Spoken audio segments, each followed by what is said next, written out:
vou fazer o que eu gosto. Pode compartilhar já, viu, Wagner? A tela. E aí a gente vai ver, entender hoje o que seria essa adoração, que seria a primeira lei natural. O que Deus quer nos ensinar, e Jesus? Não, essa é de igualdade, é a de adoração hoje. Eu te enviei por e-mail, que eu mexi nela, Wagner.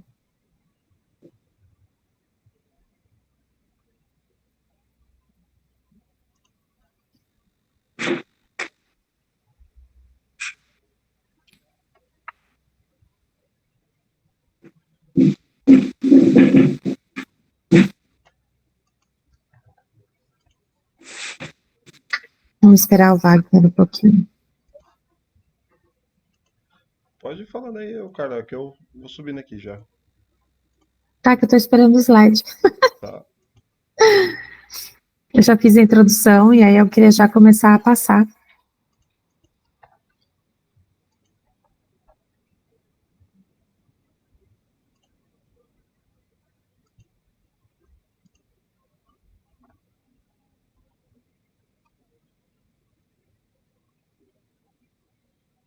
Será que eu não anexei ou anexei? Não, que eu acabei de fazer o download e eu acabei pegando o arquivo errado.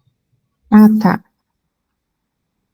Ah, tá, eu te mandei o certo. Não, porque às vezes na hora de clicar sem querer a gente pode anexar até o arquivo errado, né?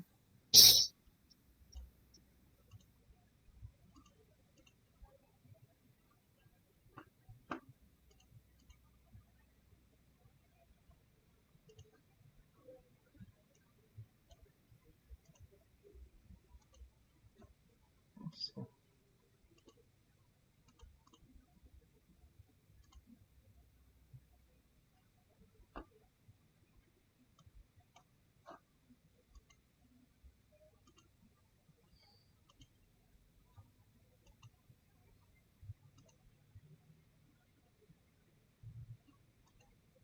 Só mais um minutinho, tá, pessoal?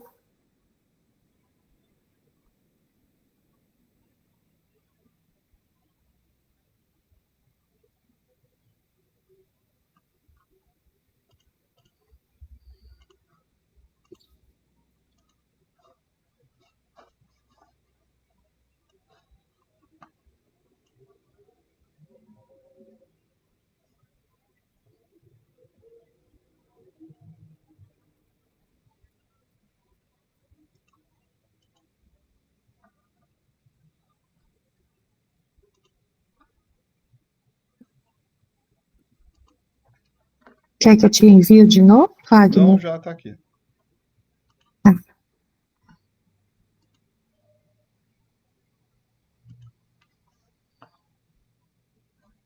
Beleza. Isso. Sim mesmo, obrigada.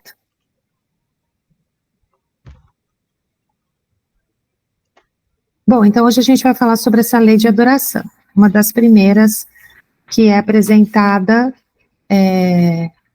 no Livro dos Espíritos, tá bom? Não pode passar, Wagner, por favor.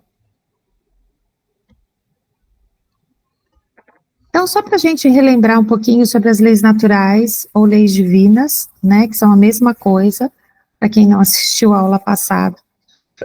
A gente lembrando que a lei natural é a lei de Deus, por isso que se fala que ela é natural. A gente não pode só associar a natureza, né, as coisas da natureza, não é bem isso, é mais do que isso. A lei natural, ela é lei de Deus. Aí nós vimos que ela é perene, ou seja, em qualquer parte do mundo, em qualquer tempo, em qualquer cultura, ela fará sentido. Por quê? Porque ela é uma lei divina. E aí fala que ela é imutável. Todas as leis divinas são imutáveis, inclusive a lei de adoração.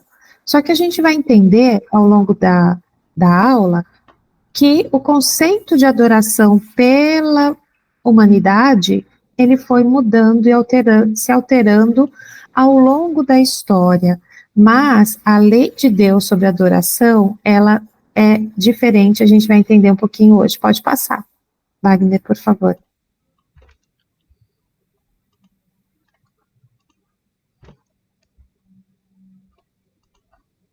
Allan Kardec, então, na terceira parte da obra, através de espíritos superiores, nos mostrou as chamadas leis morais, que dizem respeito às dimensões do ser. E uma das leis é chamada de lei de adoração. Mas o que é adorar? O que vocês acham que é adorar, pensando no significado da palavra?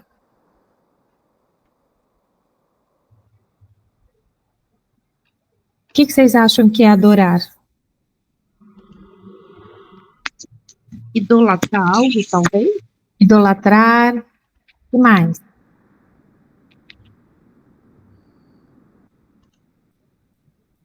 Bem chutômetro, tipo, putz, estava aqui na ponta da língua. Agora, ardor na ação, alguma coisa assim, tentar do adoração. Ter uma presença muito forte na ação que você quer fazer, alguma coisa assim. E quando a gente pensou no que vocês adoram, se eu fosse perguntar para vocês o que era esse adorar? Por exemplo, você que adora comer, Alex, adorar é o quê? Pensando agora na sua comida. Adorar é sentir prazer em fazer, ou comer, ou, sabe, no processo, alguma coisa assim. Sentir prazer no comer, no processo. Eu posso falar também que é gostar muito? Quando eu adoro uma coisa, quer dizer que eu gosto muito daquela coisa? Acho que cabe bem também. Faz sentido? Gostar muito? Então, mas será que o sentido de adorar a Deus quer dizer isso? Gostar muito de Deus? Ou ser movido por esse prazer, como você falou, para a gente adquirir algo? Vamos vendo o que vai falar. Pode passar, Wagner, por favor.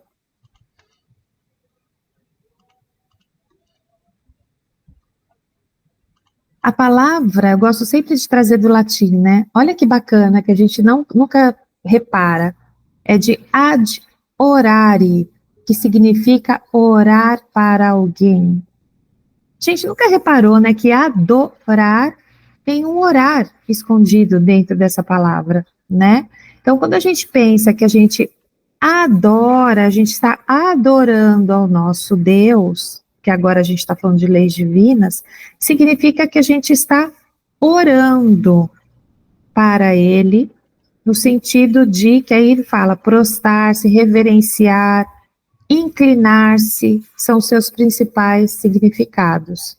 Então, quando a gente pensar agora em adorar, eu quero que vocês pensem sempre nessa questão também da reverência que foi falado, né? Deduz-se que há um entendimento pejorativo e entendimento racional. Então, a gente tem o entendimento mais do senso comum, né, e o racional. Então, para não confundirmos, talvez fosse importante usar a palavra reverência em vez de adoração. Em realidade, é uma postura de reverência ao Criador. Né? Eu me posto nessa situação de que eu reverencio algo que é maior do que eu. Porque senão, se a gente pensa só no adorar ou no idolatrar, como foi falado, quando a gente idolatra é porque a gente coloca como ídolo. E se a gente coloca como ídolo, é porque ele está como se fosse, entre aspas, acima de nós, inalcançável, é meu ídolo. Então, que pode ser tanto Deus, como pode ser um cantor de rock, como pode ser uma figura pública, né? A gente pode idolatrar várias outras pessoas. Mas se a gente pensa, né, quando Deus ele fez essas leis morais, nessa lei de adoração, a gente tem que pensar que ele não quer ser idolatrado. Porque quando ele diz, vós sois deuses, é porque ele quer colocar a gente no mesmo patamar. Ele quer que a gente caminhe junto com ele. Então, nesse sentido, a gente não pode pensar na idolatria, porque na idolatria está sempre um em cima e outro embaixo. Lógico, né? A magnitude do que seria Deus é muito maior, mas o entendimento de que nós podemos ser e nós somos deuses porque somos filhos, e pertencemos a esse conjunto dessas leis naturais e de tudo que a gente vem vindo no Espiritismo, a gente tem que entender que o que Deus quer nessa adoração é que a gente fique junto com Ele, acima de tudo, tá? Pode passar.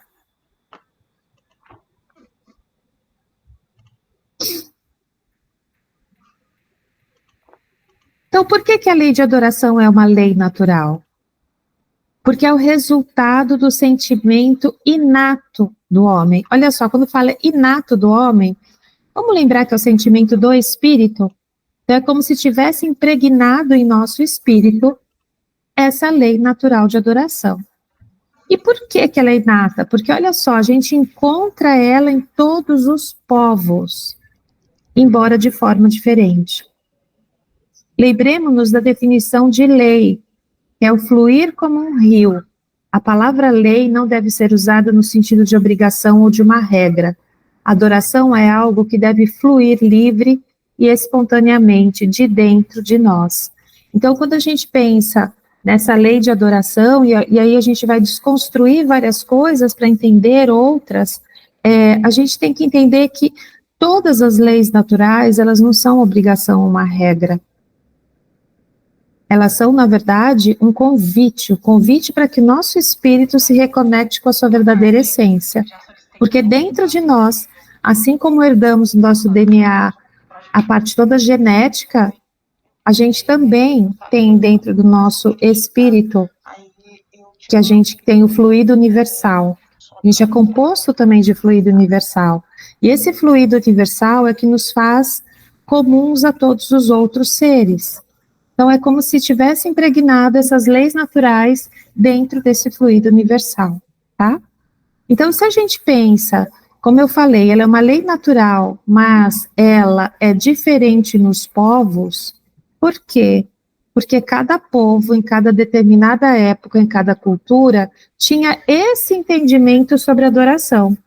E agora o Espiritismo, agora não, né? Quando o Espiritismo trouxe a decodificação, ele está trazendo uma nova abordagem, um novo convite para que a gente entenda essa lei de adoração de uma forma diferente.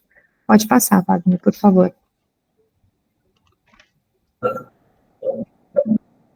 Então, ela diz respeito à elevação dos pensamentos a Deus, e ainda é uma das maneiras de adorar o Senhor. E ainda, a lei de adoração é eterna e imutável porque é a lei de Deus. Diante dessas afirmações, pergunta: em que consiste a adoração? Na elevação do pensamento a Deus. Deste, pela adoração, aproxima o homem da sua alma. Então, quando a gente pensa que é ad orar, a oração não é uma elevação de pensamento? Então, toda vez que eu oro, que eu faço as minhas orações, que eu elevo o meu pensamento a Deus, eu estou adorando a Deus, nesse sentido, tá? Pode passar. Por favor. Só que, uma finalidade, né? Então, a gente falou que adorar é gostar muito, é extremamente. Essa expressão é empregada para definir o culto à divindade. Adorar a Deus é buscar a comunhão com Ele. O ato de adoração está contido na lei natural que rege a vida do universo, impulsiona o processo evolutivo das criaturas, independente do grau de cultura, pois em todas as épocas, aí todos os tempos, faltou um pedacinho, todos os tempos e todos os lugares,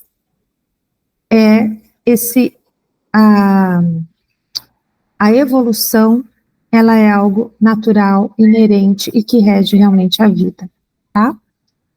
Pode passar, por favor. E aí fala da comunhão, é um ato de se comungar, né? É um ato de comunhão com Deus. E aí a gente vê de novo, nossa, por que será que está mudando tudo? Estava tão bonitinho quando eu te mandei, agora ele está meio desconfigurado, Wagner. Não sei por quê, enfim. Aí do latim, comunico, que é pôr em comum. Então, comungar quer dizer pôr em comum, dividir, partilhar, ter relações com, comunicar por via semi-erudita, e aí perder um pedacinho. Receber a hóstia sagrada, né, o ato de comungar Então, quando a gente pensa, mas na palavra comunhão, de comungar com Deus, a gente tem que pensar que é essa partilha, é o dividir, é pôr em comum. Então, quando a gente fala nas leis naturais, é porque Deus está comungando conosco, Ele está pondo em comum, Ele está dividindo, partilhando conosco essas leis morais pelas quais nós deveríamos seguir para que a gente encontre de fato a verdadeira felicidade. Pode passar, Wagner. Jamais houve quem não reconhecesse intimamente sua fraqueza e a consequente necessidade de recorrer a alguém. Esse alguém está até com letra maiúscula. Todo-Poderoso, buscando-lhe o arrimo, o conforto e a proteção, nos períodos mais difíceis desta tão atribulada existência terrena. Então, quando a gente crê, quando a gente acredita nesse algo maior, nos nossos momentos de fraqueza, é quando a gente sente essa necessidade de recorrer a alguém, que nesse caso aqui, para nossa crença, seria Deus. Mas que, ao longo de toda a humanidade, da evolução da humanidade, sempre existiu isso. Então, os indígenas recorriam até ao pajé, né? As pessoas recorrem ao padre, recorrem ao seu pastor da igreja, recorrem a Deus, a Cristo, para quem acredita, recorrem a Alá, ao Buda. Então, sempre quando precisassem, estivessem nessa situação de conflito, é natural do ser humano buscar essa ajuda de um Todo-Poderoso, tá? Pode passar. E quais são os tipos de adoração mais comuns que a gente encontra, né, na humanidade? Então, só para a gente refletir um pouco.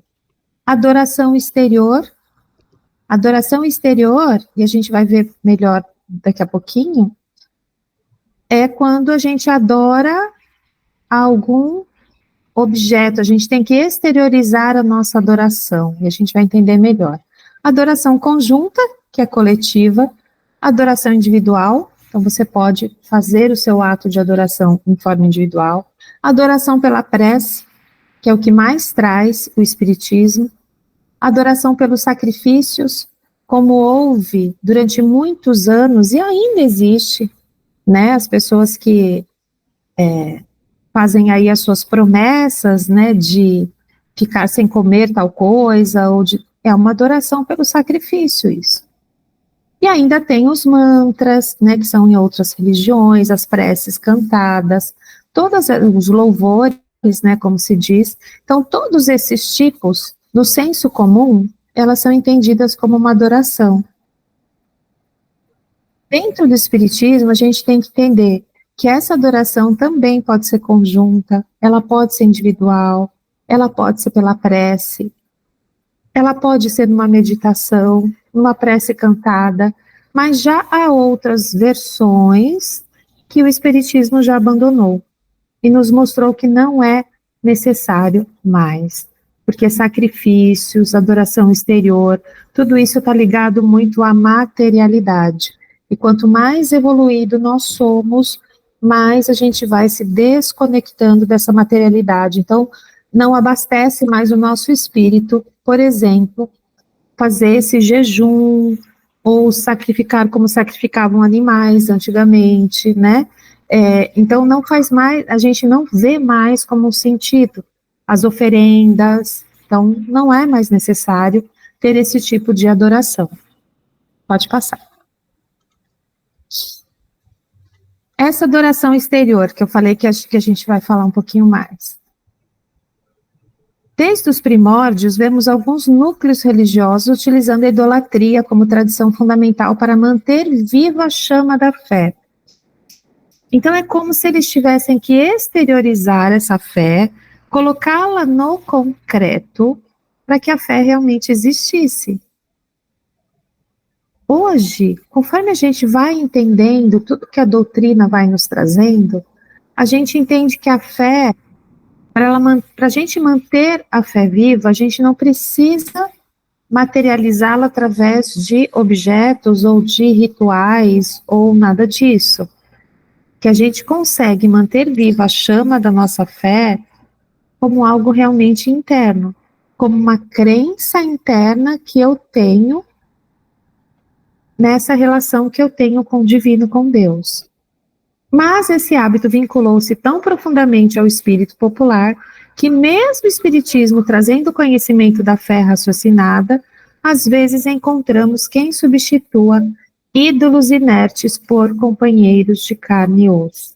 Então, quando fala ídolos inertes, ele está se referindo principalmente às imagens de santos, e que trata como se fossem companheiros de carne e osso. E, novamente, aqui, a gente tem que pensar que para algumas pessoas, esse é o caminho que ela encontrou para a fé dela. Então, a gente não pode criticar, julgar. Se para ela, ainda ela consegue, por meio desses objetos, se conectar com Deus, porque ela precisa ainda dessa materialidade, ela está no grau de evolução dela. Mas, se a gente começa a entender que tudo é vibração de pensamento, somente o meu pensamento basta. Eu não preciso de nenhuma dessas manifestações exteriores, porque o que vai bastar é o meu pensamento na oração e a sinceridade dos meus sentimentos. Então, também, fazer uma oração que é só da boca para fora, não está fazendo sentido nenhum. Aquilo não está vibrando. Ela só vibra quando ela sai da sinceridade do meu coração, dos meus sentimentos. Tudo bem até aqui? Tá dando para entender? Então, bora lá, Wagner. E aí, a gente entendendo um pouquinho a diferença de adoração e veneração, segundo a ótica do Espiritismo. Adoramos apenas a Deus, que é o nosso Criador, e pela sua natureza divina. Isso é adorar. Venerar é respeitar alguém por sua santidade em vida na Terra. Eles são exemplos de como nós devemos nos aproximar de Deus. Então, quando a gente venera Maria, quando a gente venera São Francisco, quando a gente venera tantos outros santos que passaram, Santo Agostinho, venerar quer dizer respeitar essas pessoas. Quando a gente fala de Chico com veneração, quer dizer o quê? Que a gente está vendo naquela figura, na obra que ela deixou, nos ensinamentos que ela deixou, então a gente acaba por venerar aquela santidade que passou pela terra. Mas adorar, a gente deve adorar somente a Deus. Entenderam um pouquinho a diferença entre venerar e adorar? Sim? Então, vamos passar. Pode passar, vai. Venerar está mais voltado à admiração, né? Então, sim. Você tem uma pessoa que te inspira, que te traz admiração, isso faz mais sentido do que a devoção lá, né? Que aí é mais, acho que tá mais ligado, é uma comparação da fé cega com a fé raciocinada, né? Praticamente. Sim, sim. E aí ainda tem essa adoração exterior em algumas religiões, muitas, na verdade, que precisa das imagens, das roupas especiais, dos ritos, dos gestos para concretizar a adoração. Vamos pensar lá no próprio islamismo. Existe, né? Não é só o islamismo, não é só terrorismo. Existe a outra parte, né, do Islã, mas que eles têm todos esses ritos, né, que eles têm que deitar lá no tapetinho em tal hora, e o tapete tem que estar virado para a Meca, e eles têm que agradecer de tanto e tanto. Então, é mais ritualístico do que, na verdade, uma conexão com Deus naquele momento em que ele está se realizando aqueles atos, tá? Então, a gente tem que entender que fazem parte da nossa cultura, mas vai chegar um momento em que todas essas pessoas vão entender que não são mais necessários esses ritos, apenas a nossa oração. Então, cada um tinha também seus deuses particulares, né? Até a gente pensando, há pouco tempo atrás, os donos de fazendas, os ricos que podiam, todos tinham a sua capelinha, né? Todos tinham o seu oratório dentro da sua casa, construíam a capelinha lá dentro da fazenda. Então, todos eles tinham uma forma particular de achar que com aquilo eles estariam sendo ligados a Deus. Mas a gente sabe que nós estamos ligados a Deus cada vez mais quando conseguimos entender essas leis divinas ou naturais e não nos afastar do que o Evangelho nos traz. Aí nós estamos mais próximos de Deus. Porque de nada adiantava ter a igrejinha dentro da fazenda com 300 escravos sendo achibatados, mortos e trucidados. Não adiantava você ter a igreja dentro da fazenda. Tá? Então não é disso que Deus quer. Pode passar.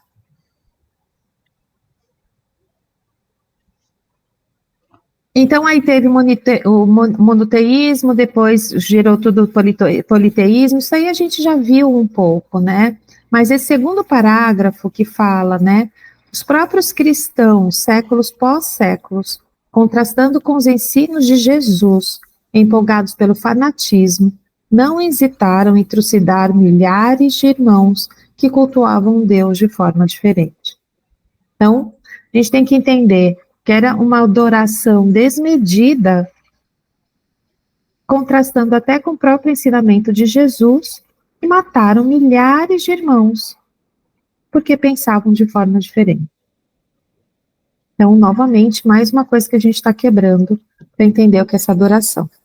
Pode passar, Wagner, por favor.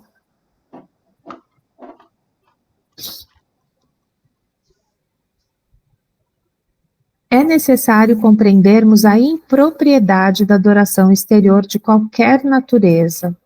Então, não é próprio, né, é impróprio.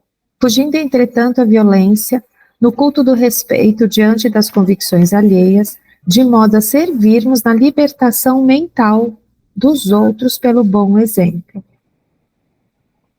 Então, a gente tem que entender também que a gente tem que respeitar a forma como os outros adoram a Deus. A gente é uma forma, inclusive, de você ser cristão. Você entendendo os costumes daquela pessoa e respeitando, não criticando. Porque se a gente já conseguiu ter esta libertação mental, esse outro entendimento, é porque nós estamos sendo privilegiados por ter esse entendimento. Mas há pessoas que ainda não chegaram nesse tempo. Mas aí aqui ele continua, o tempo e energia desperdiçados outrora à frente de ídolos mortos devem ser aplicados na edificação do bem desinteressado.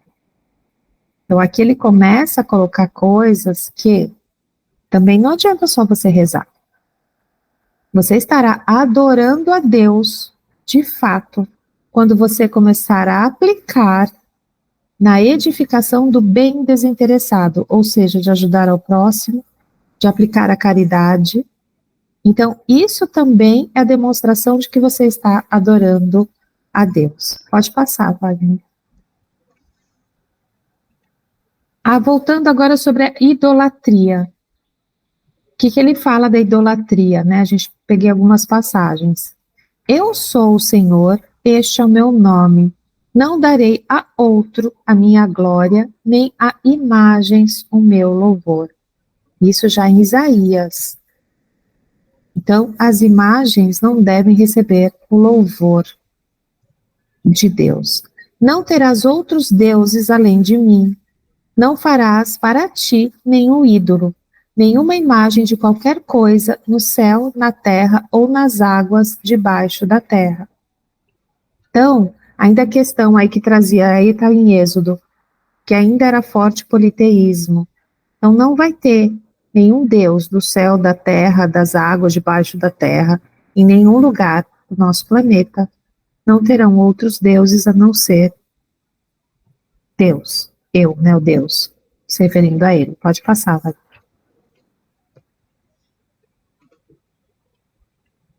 Outra passagem dos Salmos. Os ídolos deles, de prata e ouro, são feitos por mãos humanas. Têm boca, mas não podem falar. Olhos, mas não podem ver. Têm ouvidos, mas não podem ouvir. Nariz, mas não podem sentir cheiro. Têm mãos, mas nada podem apalpar. Pés, mas não podem andar. E não emitem som algum com a garganta. Tornem-se como eles, aqueles que os fazem, e todos os que nele confiam. Então, o que ele quis dizer aqui? Se a gente idolatra esses ídolos, essas imagens, a gente vai se tornar como eles, inertes. Porque a imagem não consegue fazer nada. Pode seguir. Ele fala outro tipo de adoração também, e que o Espiritismo nos traz como inútil, não vai te ajudar, enquanto espírito, que é da parte da vida contemplativa. Que a vida contemplativa aqui é explicada no livro como aqueles que ficam enclausurados só orando. Então, monges, frades, freiras, até os monges budistas. Então, o que eles falam? A vida contemplativa, ela é inoperante, portanto, sem mérito perante Deus. Muitas vezes, tal opção significa fuga ante as situações sociais, tais como desilusão, fanatismo, fraquezas, dificuldades. A renúncia ao convívio social, familiar ou à união afetiva só tem mérito se for para servir ao próximo, pois é na convivência diária com seu semelhante, no difícil exercício do amor e do perdão, que se evolui. Então, olha outra coisa que bacana para a gente pensar nesse sentido, que fala que essa renúncia só tem mérito se for para servir ao próximo.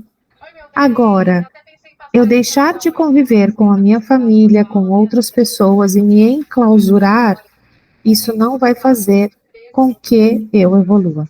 Tá? Então é nesse sentido que ela é inoperante.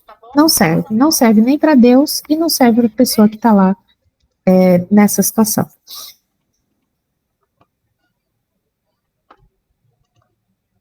Pode passar, pai. Jesus, nosso modelo a ser seguido, orava, porém, muito trabalhou para o reerguimento dos necessitados do corpo e da alma.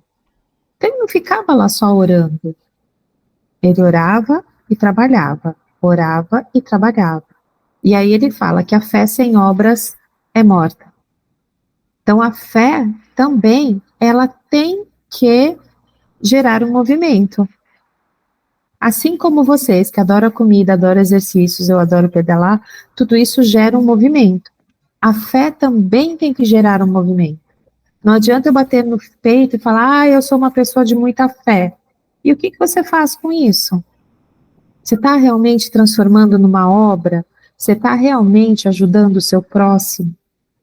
Então, para fazer o bem, é sempre necessária a ação da vontade.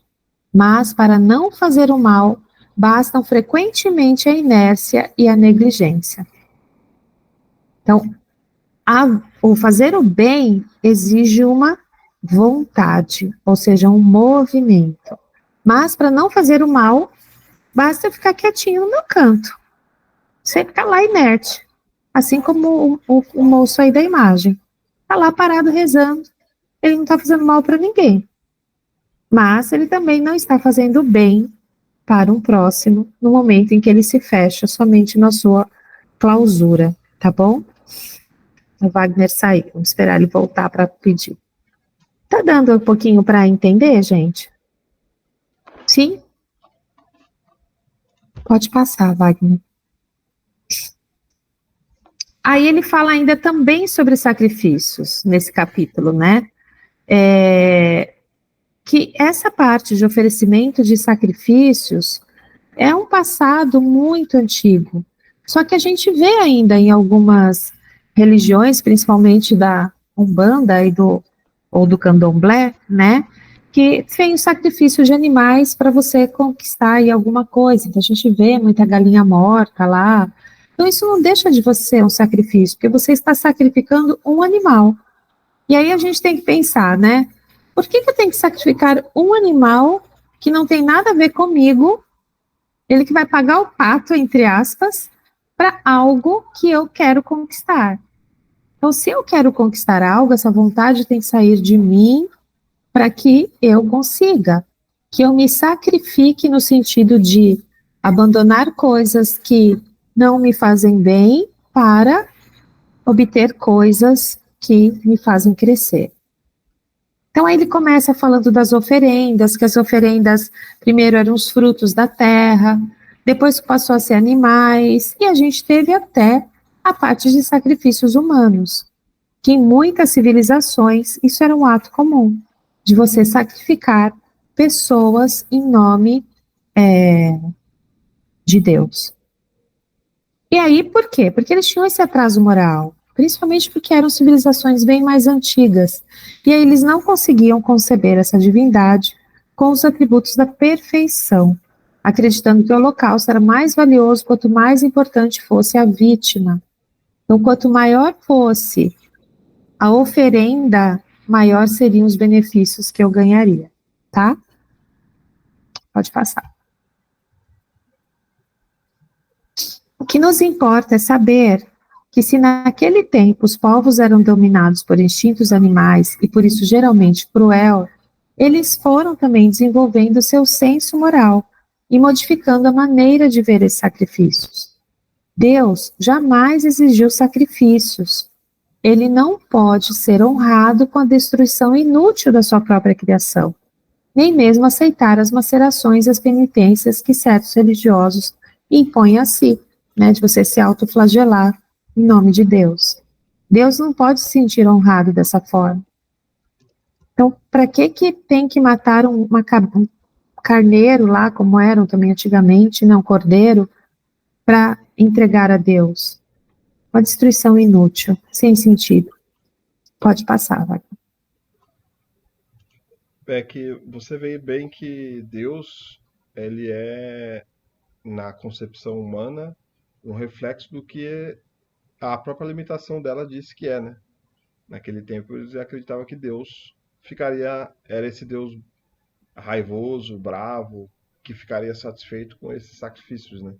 E até hoje a gente projeta esse Deus de várias maneiras, achando que nós estamos agradando ele, mas na verdade é a nossa própria limitação mesmo, que vai se expandindo e vai cada vez ficando mais suave, né? Esses sacrifícios, essas devoções vão ficando cada vez mais racionais, né? E a gente vai projetar um Deus cada vez mais bondoso, amoroso, conforme a nossa própria evolução. Porque é muito mais fácil, né, Wagner? Pensa, é muito mais fácil eu matar um carneiro lá e oferecer para Deus do que, de fato, eu modificar minhas atitudes e tentar não só modificar as minhas atitudes, mas tentar não consertar o meu passado, mas tentar minimizar o mal que eu fiz para outras pessoas, no caso. Então, é muito mais difícil isso, né? Mais fácil matar os bichinhos e entregar. Mas não é isso que Deus quer. Pode passar. Usando a razão e o bom senso, concluímos que para agradar a Deus, melhor seria transformar a homenagem em ajuda aos necessitados. Ao invés de você matar o carneirinho para oferecer, faz uma boa comida e oferece para quem tem fome.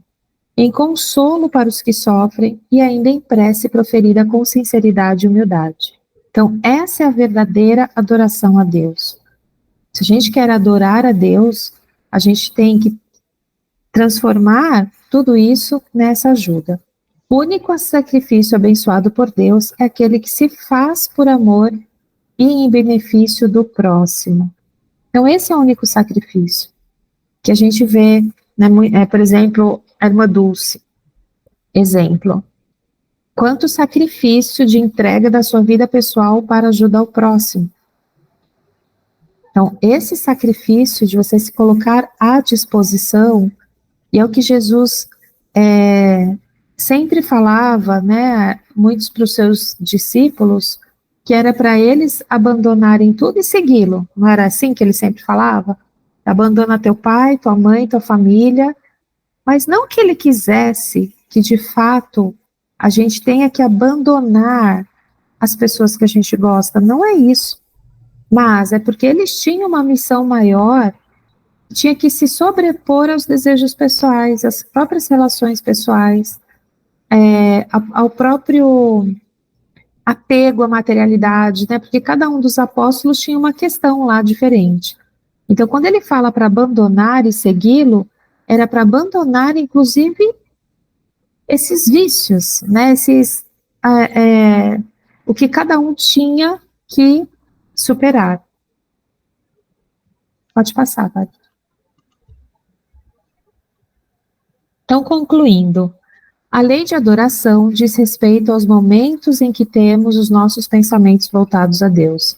É agradecer por tudo que vivemos, ou seja, significa que apesar de não compreendermos muitas coisas, podemos e devemos nos esforçar para compreender. E aí é o que Kardec faz, que reconhece-se o bom espírita pelas suas obras e pela sua vontade em dominar as suas más tendências. Então, o que a gente não compreende, a gente está se esforçando para tentar minimamente entender. Pode passar, Wagner, por favor. Ela nos ensina a percepção de que a existência terrestre é passageira. Com isso, as escolhas, as adversidades, são momentos que nos ensinam a aprender com nossos erros. E ainda os espíritos superiores nos ensinam que a adoração verdadeira é a do coração. Em todas as vossas ações, lembrai-vos sempre que o Senhor tem sobre vós o seu olhar. Portanto, para adorar a Deus, não é preciso estar num lugar específico ou ter hora marcada. É possível fazer a todo momento. E a prece é um dos recursos que devemos usar, já que abre um caminho com o Criador, proporcionando assim um estado de paz íntima.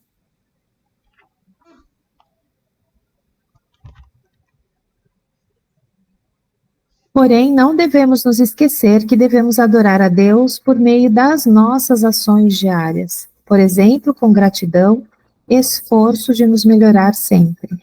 E aí na questão 656.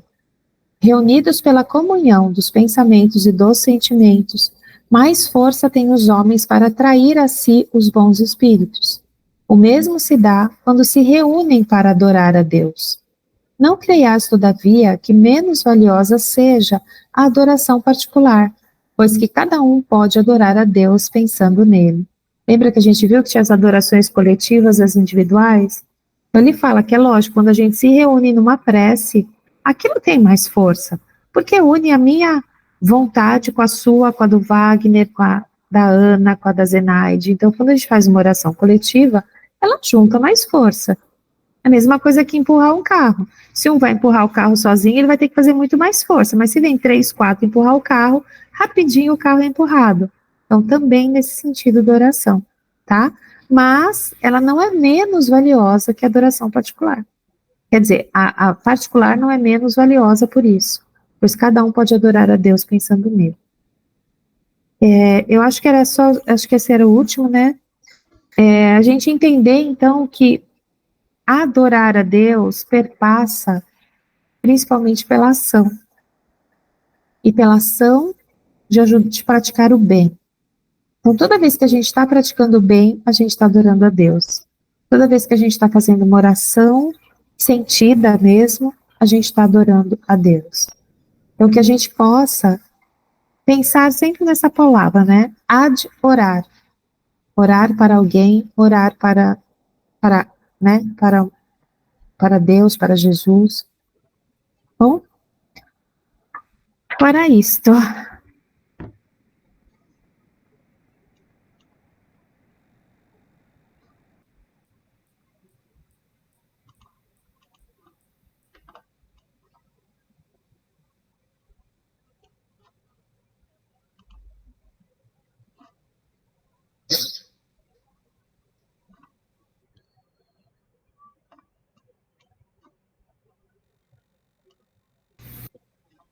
Vou só pegar uma água e já volto.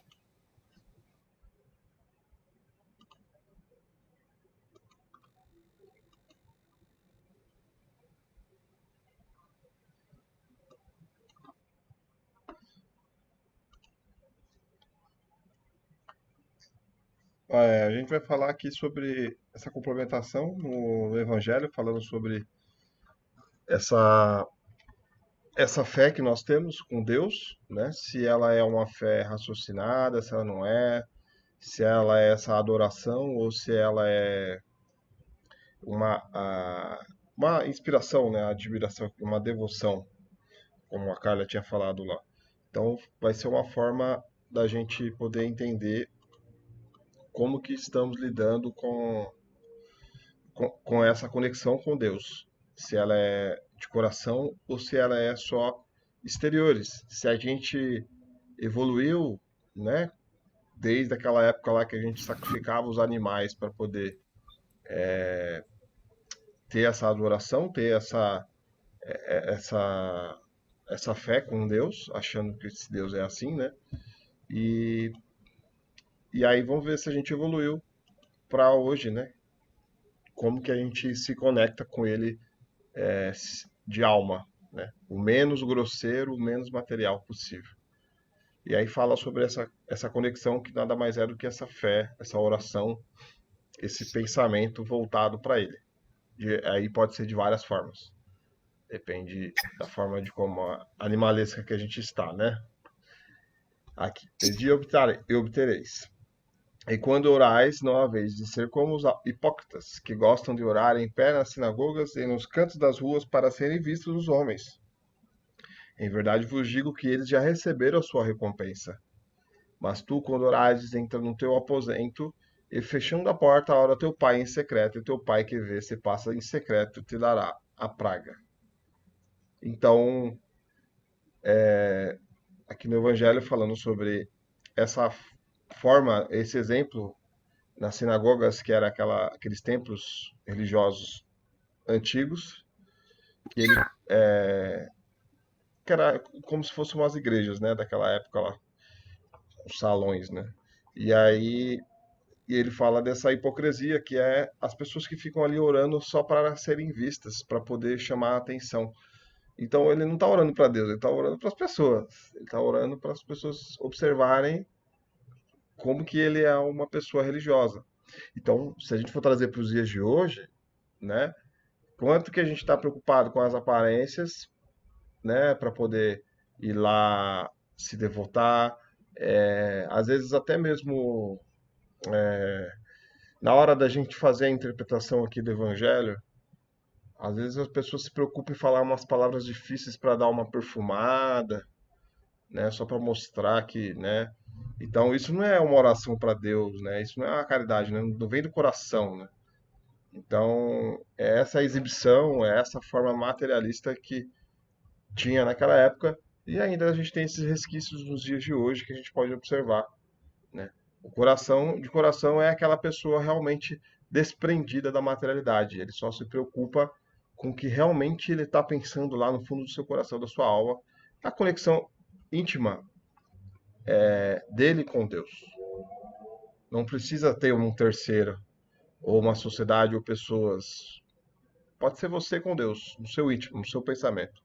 Porque ele sabe de todas as coisas, ele sabe de todos os nossos pensamentos, então a forma mais simples realmente é essa, você com sua mente ter essa conexão sem essa necessidade dessas exibições. Pedi e obtereis. Quando orais, não faleis muito como os gentios, pois cuidam que pelo muito falar serão ouvidos. Não querais, portanto, parecer-vos com eles, porque vosso Pai sabe que vos é necessário, primeiro que vós lhe peçais. Então, é a mesma coisa da gente falar que a gente está querendo. Quero uma bicicleta, quero muito dinheiro, quero riqueza, e Deus sabe o que é necessário. Não quero sentir essa dor, né? Às vezes a gente fica doente, e a doença a gente pode olhar como algo ruim, mas ela, às vezes ela é necessária para a nossa evolução, para o nosso desprendimento material. E a gente pede para Deus para tirar isso, mas Ele sabe que é necessário para a nossa evolução, né? Um bom pai, não é aquele pai libertador que, vai lá, quer fumar cigarro? Fuma cigarro, bom, toma aqui álcool, pode brincar com fogo, faz se você quiser. Quer pular do prédio, pula. Então, isso não é um pai responsável. Um pai responsável, ele é disciplinado, ele é duro, de certa forma, para poder essa criança crescer, ser forte para a sociedade. E ele também não é um pai superprotetor, né? Que, né, a criança não pode fazer nada, ele faz tudo pela criança. E a criança tem dificuldade até de andar, dificuldade de comer, porque o pai ficou muito supraprotetor e aquela criança ela não desenvolveu como ela deveria sozinha, né? De algumas coisas, com aquele auxílio, mas sozinha. Mesma coisa que Deus com a gente, quando vê a gente pedindo essas coisas, nada mais é que somos, né, essas crianças que estão falando, que não sabem do que está se tratando, falando para Deus resolver o nosso problema, sendo que é nós mesmos, né, que devemos. A prece é uma demonstração de humildade da criatura para com o Criador. Não pode servir de estímulo ao orgulho dos homens. Recomendamos que nos oremos secretamente. Jesus quer que o sagrado ato da prece seja realizado na maior simplicidade possível e na mais perfeita humildade e harmonia. Então, né, como disse, não precisa de todos aqueles dogmas, de todos aqueles rituais, não precisa. Quer ligar o censo, quer ligar uma música, beleza. Mas nós sabemos, aqui, espíritas, né, que estão estudando essa materialidade, né, que estamos passando por esse processo de desmaterialização das coisas, tirando um pouco dos símbolos, dessas coisas que realmente poluem. E estamos buscando realmente lá dentro do coração essa humildade, essa questão mais simples dessa ligação com Deus. Então, estamos cada vez mais nos desapegando a isso e tendo essa conexão cada vez mais simples, mais humilde, mais direta com Deus, sem a necessidade, né, desses apegos. Aí, vamos lá, né? Você acha que Deus só está com a gente quando a gente vai no cristão? Deus só está com a gente quando a gente está orando? Não, Ele está com a gente em qualquer momento, seja no trabalho, no passeio, na viagem, qualquer lugar Ele está com a gente, nos problemas. Se a gente está no banheiro, está tomando banho, Deus está em todo lugar, não é? Então, qualquer lugar, qualquer momento é a hora, né? Ele é Ele conhece todas as nossas limitações. Então, qualquer momento que a gente quiser fazer uma oração, dirigindo no carro, porque passou por um perigo ali e você ficou assustado, aí você fala, eu vou fazer uma prece no meio do carro, você faz. Deus está entendendo que você está dirigindo, ele não vai ser um rude, vai falar, não vou aceitar a sua oração porque ele está dirigindo. Não, ele vai entender. Então, é dessa forma que a gente vai se tendo mais essa proximidade com Deus, porque a gente vê que Ele está acessível a qualquer momento, em qualquer situação. Aí a gente consegue ter mais acesso. Não vai, não vai criar aquela necessidade, vou ter conexão com Deus só na missa de domingo às 4 horas da tarde. Depois disso não tem mais conexão. Aí é a vida normal, né? Não é o horário programado para falar com Ele, é a qualquer momento mesmo. A prece não vale pelas palavras com que é formulada, e sim pelo sentimento que inspira. Não são os lábios que devem orar, mas o próprio coração. É verdade que o Pai sabe o que é necessário a cada um de nós, antes que lhes peçamos. Jesus, nesse versículo, quer dizer-nos que, velando pela criação inteira, está a providência divina que tudo provê.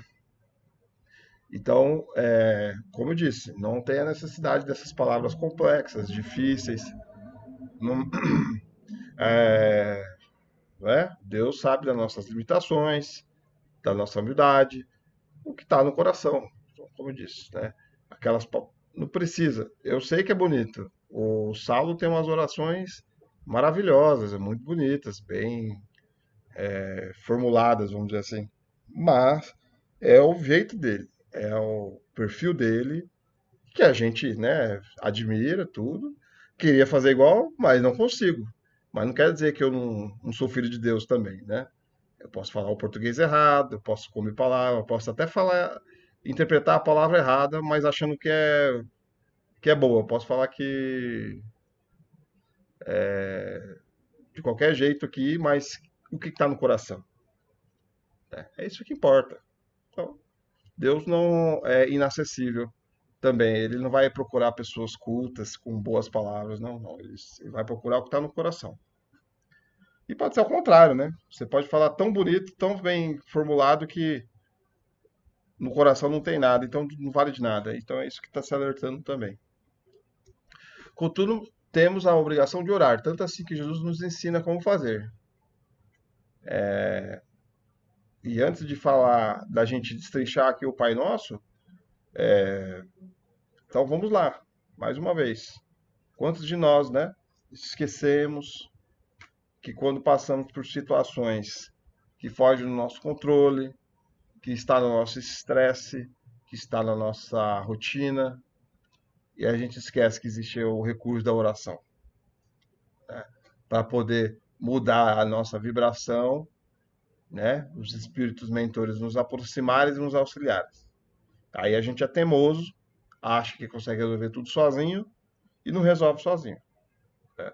Então a oração está aí justamente para ser um recurso da gente sair desse lamaçal que às vezes a gente se enfia, inconsciente ou consciente, mas a gente sabe que para sair dali é com a oração.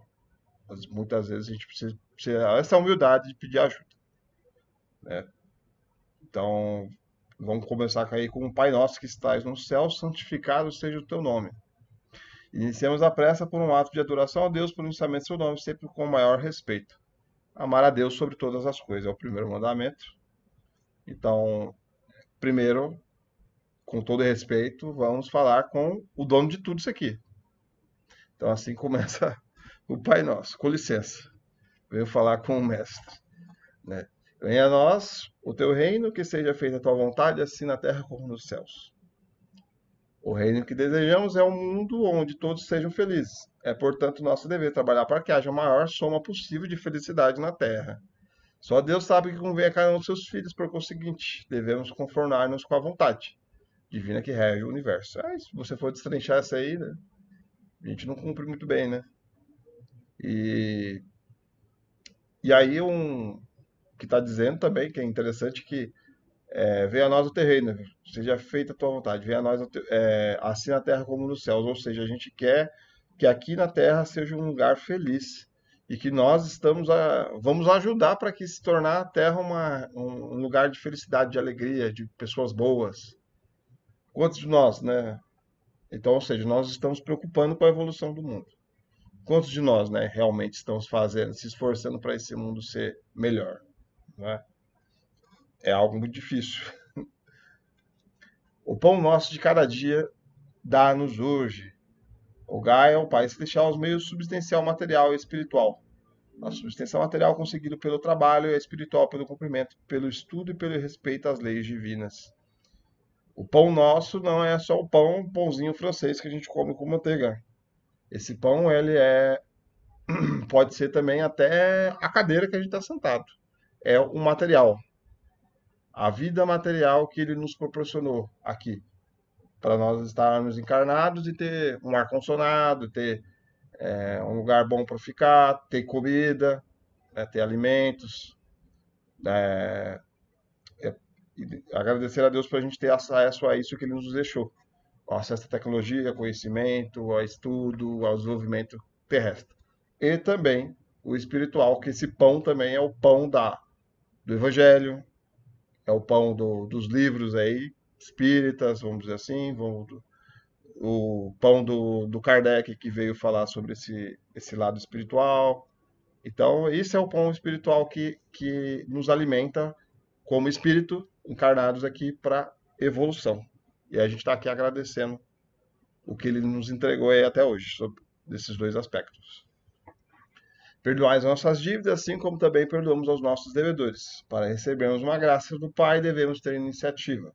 Se não procurarmos merecer a favor divino, estacionaremos na estrada do progresso. E se lutarmos para alcançar o auxílio celeste, tanto mais depressa construiremos nossa felicidade. Então, né, se você quer ser perdoado, vai lá e perdoa o seu irmão, né, do que adianta. Então, é assim que vai receber alcançar esse auxílio celeste, a gente vai se levitar quando não tiver essas arestas com outros irmãos, né? Do que adianta, né, você querer estar lá no céu, sendo que você está cheio de problema para trás, cheio de peso, de rancor, né, de mágoa. Então essas arestas precisam ser resolvidas, que a gente chama também, né, das dívidas que a gente tem, dos débitos que a gente tem aqui como encarnados.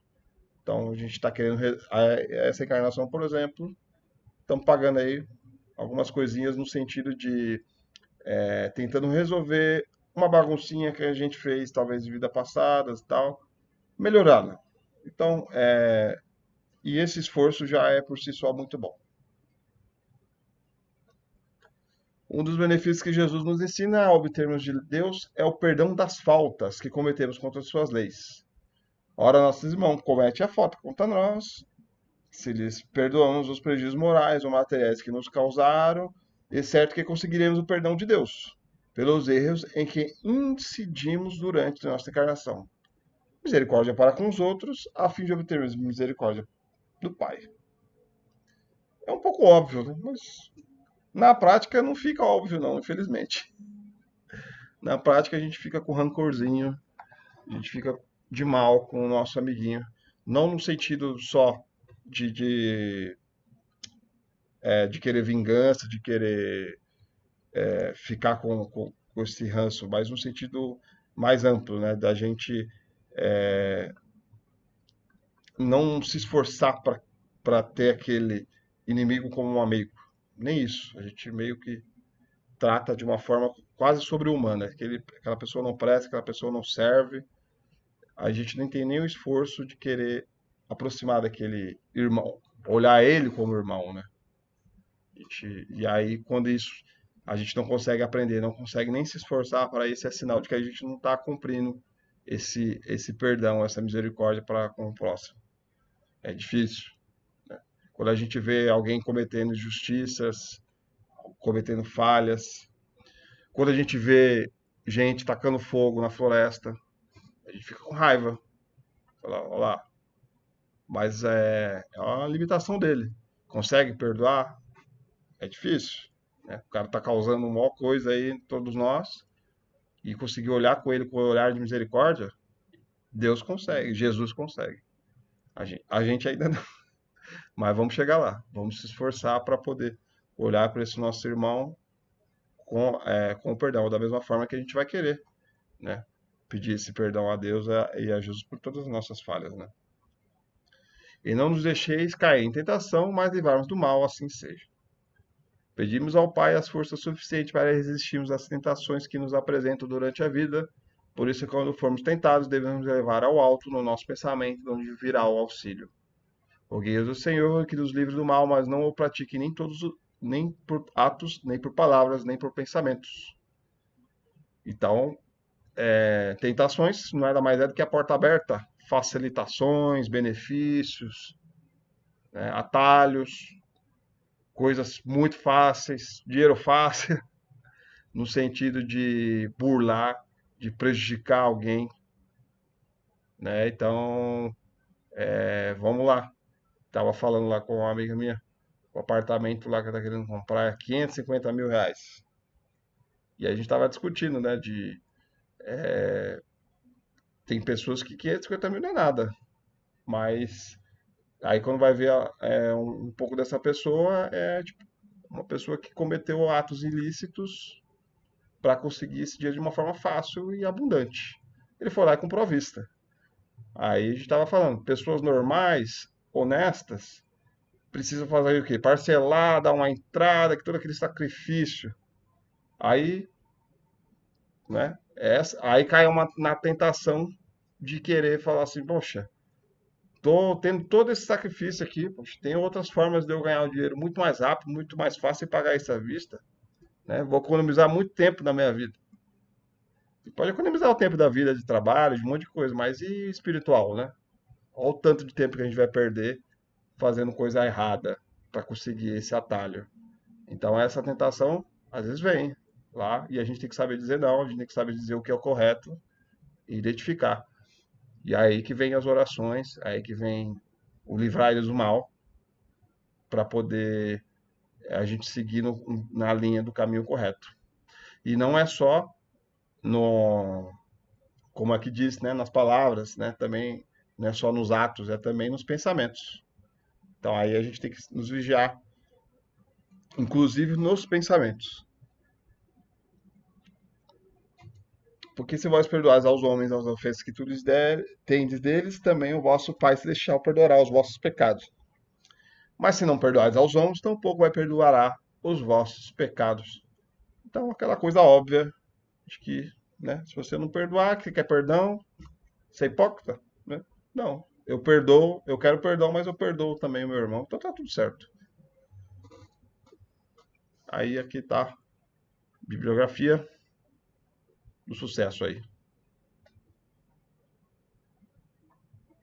A Poli não tá aí, então, mas vai tá gravada. A Poli pode dar o pause no vídeo, que tá aí a bibliografia para ela anotar. É bastante aqui.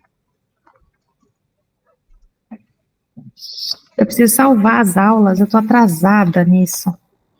Salvar as aulas lá no Google Drive também, eu sempre esqueço de subir, a gente estava subindo todas, né?